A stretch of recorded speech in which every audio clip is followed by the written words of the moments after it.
حافظ ابن کثیر نے ایک عبرت ناک واقعہ لکھا ہے۔ پہلی امتوں میں ایک عورت تھی۔ اس کو جب واضح حمل کا وقت شروع ہوا اور تھوڑے دنوں کے بعد اس کے ہاں لڑکی پیدا ہوئی تو اس نے اپنے ملازم کو آگ لینے کے لیے بھیجا۔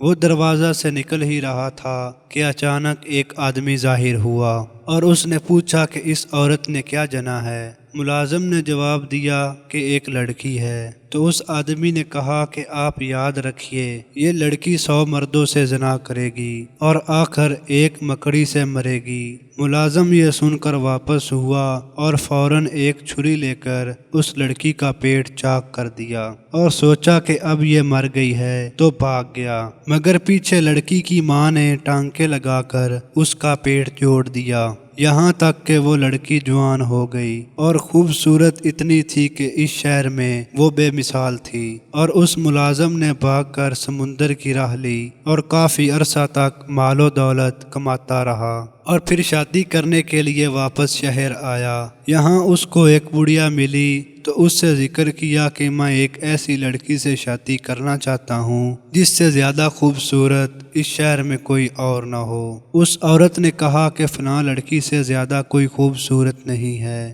آپ اسی سے شادی کر لیں۔ اس نے کوشش کی اور اس سے شادی کر لی تو اس لڑکی نے مرد سے دریافت کیا کہ تم کون ہو اور کہاں رہتے ہو؟ اس نے کہا کہ میں اسی شہر کا رہنے والا ہوں، لیکن میں ایک لڑکی کا پیٹ چاک کر کے بھاگ گیا تھا۔ پھر اس نے پورا واقعہ سنایا۔ یہ سن کر وہ بولی کہ وہ لڑکی میں ہی ہوں۔ یہ کہہ کر اس نے اپنا پیٹ دکھایا جس پر نشان موجود تھے۔ یہ دیکھ کر اس مرد نے کہا کہ اگر تو وہی عورت ہے تو تیرے متعلق 2 باتیں بتلاتا ہوں۔ ایک یہ کہ تو 100 مردوں سے زنا کرے گی۔ اس پر عورت نے اقرار کیا کہ ہاں مجھ سے ایسا ہوا ہے، لیکن تعداد یاد نہیں۔ مرد نے کہا تعداد 100 ہے۔